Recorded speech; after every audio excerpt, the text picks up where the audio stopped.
Қызды жоқшылық құртады дейді. Мен оған сенбей өскем. Бірақ күндердің күнінде сол сөз санамда жаңғырып тұратын әдет тапты. Қалаға алғаш келген күнім есімде. Көйлегім үтіктелінбеген, үтік дегенді қолданбай өскен едік. Группаластарым сәнді киініп жарқырап жүрді. Ал мен болсам, ауылдан алып келген бір көйлекпен бір ай бойы жүретінмін. Кей күндері өз киімім үшін ұялдым. Қолымнан келгені оқуға тырысу. Сабақтан шыққан соң кафе жағалап жұмыс іздейтінмін. Бір-екі жерде даяшы болып істедім. Жалақысы шайлығымнан аспайды. Бірақ амал нешік. Керек десең, жатақханада отырып, көз жасымды да білдіртпей сүртетінмін. Сөйтіп жүріп өзгердім. Бұзылдым ба, бейімделдім бе, әлі білмеймін. Бірақ әп-әдемі гүлдей жайнап тұрған мен көше жағаласып, түнгі көбелек болатынымды білмедім. Түрім әдемі, көшеде көз тастап, айналып қарайтындар көп. Мүсінімді келісті. Бірақ үстімдегі жыпыны киім мен сөмкемнің шеттері мүжілгені көзге ұрып тұратын. Топта бәрі сәнді, бәрі стильді, тек мен ғана. Стипендиямды алған сайын қуанып кетем. Бірақ көп ұзамай-ақ қалам қағаз бен тамаққа кетіп тынады. Киім алуға, өзімді еркелетуге ештеңе қалмайды. Кейде сол үшін өзіме өкпелеп қалам. Бірде Майра есімді қыз маған ерекше ілтипатпен қарады. Әрқашан жарқырап жүретін, еркін сөйлейтін, сәнді киінетін, бар болмысымен байдың қызына ұқсайтын. Мен онымен құрбы болуға қатты қуандым. Не болса да, енді менің де әлемім өзгерер деп ойладым. Сен сондай сұлусың, ана қыздардан бөлексің дейтін ол. Рахмет деп жымиып қана жауап берем. Ішімде бір қуаныш мені байқапты деген. Бірақ уақыт өте келе шындық ашыла бастады. Майра байдың қызы емес, ол жаман қызға айналған екен. Бірақ онысын кейін білдім. Ол да мен секілді өмірдің шетінде, бірақ шеттетілмейтін деп жанталасып жүрген бір бейбақ. Майра екеуміз шын достасып кеттік. Жан құрбы болдық. Ол мені барлығына үйретті десем де болады. Бірде ол маған, мен сияқты болғың келе ме қыз? Мен сияқты ақшадан тарықпай өмір сүргің келе ме деп сұрады.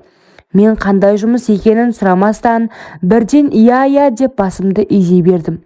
Ол мені өз ақшасына салонға апарып, бояндырып, шашымды қидырып, әдемі көйлек алып берді. Содан түнгі клубтан бірақ шықтық. Құлақ шыдатпайтын көңілді музыка. Жаман нәрселер мен жаман судың иісі араласқан бұл жерде жартылай қысқа киінген қыздар. Жаман су ішкен жігіттер. Алғаш көрдім. Елдің алдында таяққа жапсып билеген қыздарды. Шыны керек, оларға қарауға басында ұялдым. Тіпті ол қыздарды іштей жек көрдім. Осыншалықты жаман болар ма? Бірақ мен олардан да асып түстім. Осылай айнала таңырап тұрған мені аш қасқырлар байқаған болу керек. Қасыма келіп жапса кетті. Селк етіп жалт қарадым. Жаңадан келдің бе деп ыржың еткен жігітті жақтырмай, жоғалары деп қабағымды түйдім. Майра мені тыныштау жерге апарып, «Қызау, сен олай сөйлеме. Бұл жерде бай жігіттер. Жаңа жігітте өте бай. Біз ақшаны солардың көңілін тауып аламыз. Олар қасыңа келсе үндеме, барлығына келсе бер», деп мені өзінің кәсібіне үйретіп жатты. Жоқ, маған бұндай орта ұнамайды деп кетуге оқталдым. Майра мені құшақтап, мені жалғыз қалдырмашы, тек жігіттердің қасында отырып шырын ішеміз. Сол үшін ақша төлейді. Тез байып кетесің, бүгін байқап көрші деп мені әзер көндіріп қайта ішке кірдік. Әлгі жігіт Майраны танитын болды. Ол көзін қысып, маған құрбыңды бересің ғой, иә деп күлді. Содан ол жігіт мені биге шақырды. Барғым келмеген. Майра маған, бар, билеп кел, көңіл көтер деп itергендей болды. Ол жердегі би есінен алжығандардың биі сияқты. Содан ұялып, қысылып, ағас сияқты әрең қозғала билегендей болдым. Майраның қасына келгенде сусын дайындап қойыпты. Сол бір сусын өмірімнің мәнін құртты. Сол сусыннан соң мен әлгі жігіттің қойнынан бір шықтым. Ұйқыдан тұрсам, денемді ала алмаймын, басым сынып барады. Майра да басқа жігітпен отыр екен. Сөйтсем, Майра өзіне мені серік еткен, яғни группа болып жасаған екенбіз. Айқайлап жылап жібердім. Маған бұлай жасауға қалай дәтің барды? Майра, сені жек көремін деп айқайладым. Майра мен әлгі байдың еркесі де тұрды. Туф, даусың жаман. Майра, мынаның үнін өшірші деп маған қарады да әмияннан 3 қағаз $100 лақтырды. Майра асығып киініп, бәрін түсіндіремін, жүр кеттік деп ақшаны сумкаға салып, мені сүйрегенде алып шықты. Майра жол бойы бәрін түсіндіріп келеді. Мен көз жасыма ерік беріп жылап келемін. Бір кезде банкке кірдік. Әлгі 3 қағаз $1 теңгеге айырбастады. Теңгеге айналған ақшаны көріп шоқ болдым. $1 дегенді алғаш рет көруім ғой, осынша ақша болады деп ойладым. $300 ол кезде 135 000 ақшаны қолыма ұстағанда жылағанымды ұмытып кеттім. Майра өзіне ақша алмады, бәрі сенікі деп қолыма ұстатты.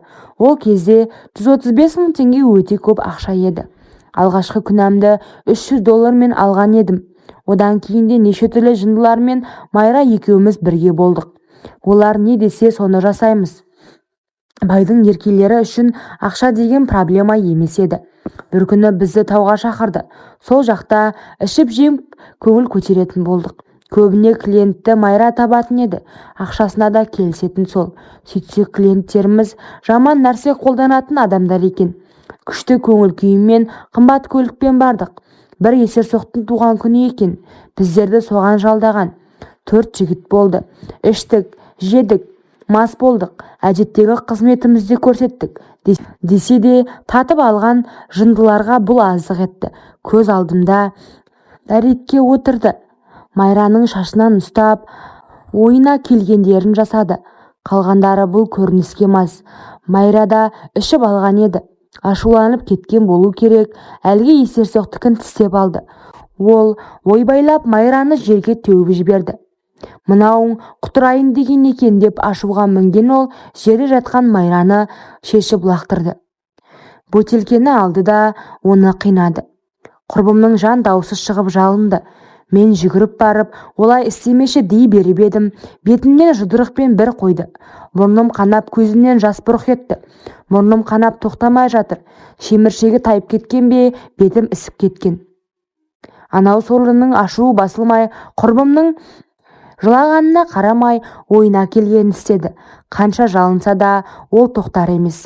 Құрбым үшін жанымды құюға даярмен шашлықтың үшкір таяғымен ол албастыға қарай жүгірдім. Оны өлтіргім келді, бірақ кім екенін білмеймін. Артымнан біреу келіп, басымнан бір ұрды. Есімнен танып құладым. Таң атқан кезде ғана ояндым. У-шу басылған, адамдардың даусы естілмейді. Тұрайын десем басым ауырып барады. Екі бетім де үрленген шар секілді ісіп кеткен. Үсті басым қан, басымда киімдерім де көрінбейді. Ал Майра жерде жатыр. Әлгі албастылар құрбымның арғы жағына ағаш тығып кетіпті. Қиналып әлсіреп жатыр. Шыдамай оны суырып алып едім. Соңғы даусы шыққан құрбымның даусы әзер шығып жүріп кетті.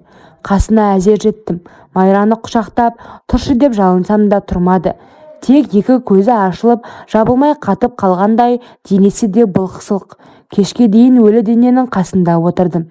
Ешқандай адам жоқ. Әлгілер қашып кеткен. Біздерді өлді деп ойлаған ғой. Үмітім үзіліп, мен де құрбым сияқты қиналып өлемін деп жыладым. Алладан кешірім сұрай бердім. Әттең, бұндай теріс жолға түспегенімізді осыншалықты өлім азабын құрбым татпас еді. Кеш қарайып келеді. Көліктің дыбысы естіліп, қызық қуған жастар екен. Әзер тұрып алдарынан шығып көмек сұрадым. Содан жедел жәрдем, милиция келіп тергеу басталды. Мен ауруханада жаттым. Өзіме келген соң қолыма кісен салынды. Тергеу бұрмаланып, ақшаның күшіменен мен сорлы өз құрбымды өлтірді деген ауыр айыппен сотталдым. Байдың еркелері біздерді мүлдем танымайтын болып шықты. Қылмыс болған күні әлгі төртеуі бильярдта клубта туған күн тойлапты. Және куәгерлер бар. Әрине сотты сатып алды. Жазықсыз сотталып кеттім. Әлгі ағашта тек менің саусақ ізім ғана табылған деген қағазда шықты. Айыпталушы деп менің не үшін қылмыс жасағанымды олар айтқанда жылап жібердім. Ақша үшін құрбым Майраны алдап тауға апарыппын. Сол жерде екеуміз төбелесіппіз. Яғни марқұм Майра мені ұрған. Мұрнымның сынғанына ашуланып, мен Майрамен төбелесіп, арғы жағына ағаш тығып қинаппын. Осындай қылмысты тергеушілер қолдан жасап, мені түрмеге қамады. Әке-шешем жылап қалды. Менің жаман жаққа кеткенімді сотта естіді. Оларға өте ауыр болды. Мен сорлы әке-шешемнің беттеріне қарай алмадым. Бірақ мен қылмыскер емеспін. Түрмеден шыққалы 7 жыл өтті. Еш жер жұмысқа қабылдамайды. Тіпті еркектер де мені әйел етуді қорқады.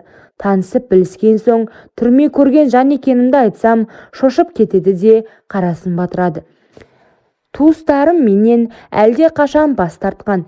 Қазір шағын дәмханада еден жуып, пол жуамын. Жалғыз басты әйелмін. Жасыма жас қосып, жыл сайын қартайып келемін. Нәпсі арқылы ақша табамын деп, ғұмырымды түрмеде өткіздім. Қазір жастардың көбі оңай ақша тапқысы келеді. Бұлай жасамаңыздаршы. Арам ақша еш уақытта байлық болмайды екен.